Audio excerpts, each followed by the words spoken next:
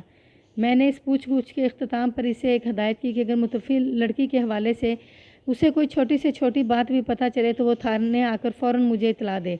اس نے یقین دلایا کہ من و مان میری ہدایت پر عمل کرے گا۔ میں نے قدرے تحکمانہ انداز میں کہا، جب تھانے کی طرف چکر لگے تو خالی ہاتھ نہیں آنا۔ جی جی، وہ بڑی تیزی سے سر کو اثباتی جنبش دیتے ہوئے بولا۔ آپ فکر نہ کریں جناب، آپ کی مٹھائی تو میں سب سے پہلے پہنچاؤں گا۔